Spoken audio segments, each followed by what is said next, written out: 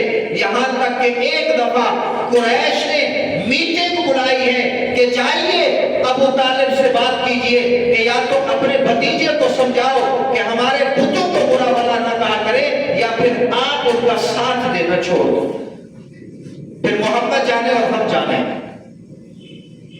تو قریش والے ابو طالب کے پاس آ گئے۔ ابو طالب کے پاس ابھی بیٹھے ہی تھے کہ انہوں نے حضور کو بلایا۔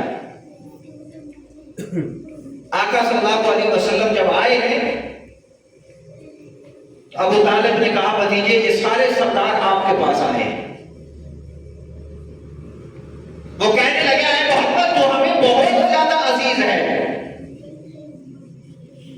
اگر آپ چاہتے ہیں کہ عرب کی کسی خوبصورت ترین لڑکی سے ہم آپ کی شادی کریں، جس کا نام لیتے ہو ہم شادی کرا دیں گے۔ اگر آپ چاہتے ہیں کہ آپ کے پاس مال و دولت زیادہ ہو تو ہم سارے مل کے آپ کو اتنا مال دیتے ہیں کہ آپ ہم سب میں سے سب سے زیادہ مالدار بن جائیں گے۔ اور اگر آپ سرداری چاہتے ہیں تو آج ہم اجتماعی طور پہ یہ فیصلہ کرتے ہیں کہ ہم پوری قوم اور پورے قبیلے کا آپ کو سردار بنا دیتے ہیں، لیکن ہمارے معبودوں کو برا بھلا کہنا چھوڑ دو۔ تو اس وقت حضور علیہ السلام نے جملے کہے تھے، فرمایا اگر میرے دائیں ہاتھ پہ سورج رکھ دیا جائے اور میرے بائیں ہاتھ پہ چاند رکھ دیا جائے اور پھر مجھے کہا جائے کہ تم اللہ کی وحدانیت کا اقرار چھوڑ دو، آقا صلی اللہ علیہ وسلم نے فرمایا یہ ہو ہی نہیں سکتا کہ ان سورج اور چاند کے بدلے میں بھی میں حضور علیہ السلام اللہ رب العالمین کی وحدانیت کا اقرار چھوڑوں۔ اور یہی صفت حضور کے پیروکاروں میں بھی آئی ہے، جو صحیح معنی میں حضور کے تابعدار اور پیروکار ہیں،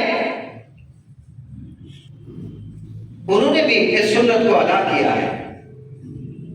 ہمارے اکابرین میں سے حضرت مولانا احمد علی لاہوری رحمہ اللہ انگریز کی حکمرانی میں ان کو جب دعوت دین دینے کے معاملے میں برف کے غلاموں پہ لٹایا جاتا تھا اور کہا جاتا تھا کہ باقی جو کچھ مانگتے ہو ہم دینے کے لیے تیار ہیں، صرف انگریز کی مخالفت چھوڑ دو، تو یہ فرمایا کرتے تھے جتنا بھی نعمتوں کا آپ لوگ مجھے لالچ دے دو یہ ہو ہی نہیں سکتا کہ میں حضور کی غلامی کو چھوڑ دوں۔ بلکہ ان کا ایک جملہ تھا، برف کے غلاف پہ جب لٹایا گیا تو فرمایا کہ احمد علی کا جسم تو ٹھنڈا ہوا ہے، لیکن تم اگر یہ سمجھتے ہو کہ میرا ایمان کمزور پڑ جائے گا، فرمایا جسم اگرچہ ٹھنڈا ہو رہا ہے لیکن میرا ایمان اس سے بھی زیادہ گرم ہو رہا ہے۔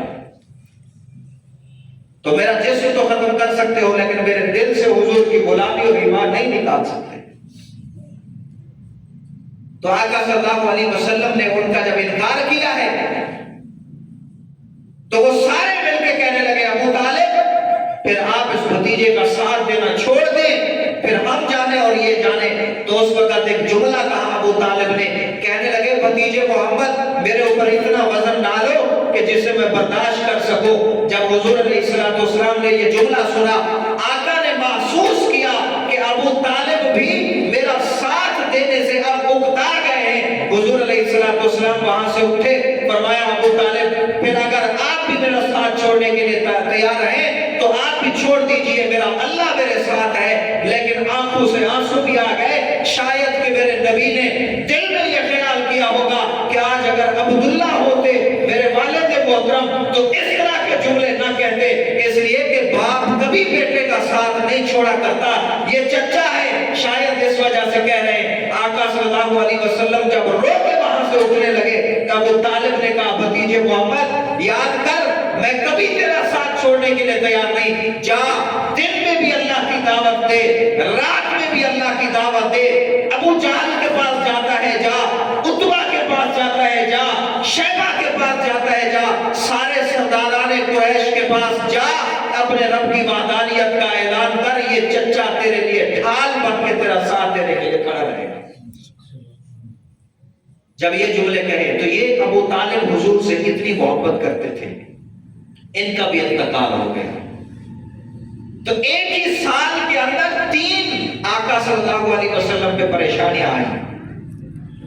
طائف کا سفر اسی سال میں، خدیجۃ الکبریٰ کا انتقال اسی سال میں، ابو طالب کا انتقال اسی سال میں، حتیٰ کہ حضور نے اپنی زندگی کے اس سال کا نام رکھا تھا عام الحزن، غموں کا سال۔ جب حضور کے غم کا پیمانہ اعلیٰ سطح پہ پہنچ گیا تو رب العالمین نے انتظام فرمایا کہ میرا محبوب پریشان ہے، غمگین ہے، لیکن حضور کے دل میں سب سے زیادہ تو محبت رب کی تھی نا، تو اللہ نے فرمایا کہ اپنے محبوب کے اس غم کو ہلکا کرنے کے لیے میں انتظام کر دیتا ہوں، جبرائیل جا، یہ رجب کا مہینہ تھا، 27 کی رات تھی، جبرائیل امین کو بھیجا ہے کہ میرے محبوب کو اس پوری کائنات کی سیر کراتے ہوئے میرے پاس لے کے آ، میرے پاس آئیں گے حضور کا غم ہلکا ہو جائے۔ اسی کو معراج کہتے ہیں۔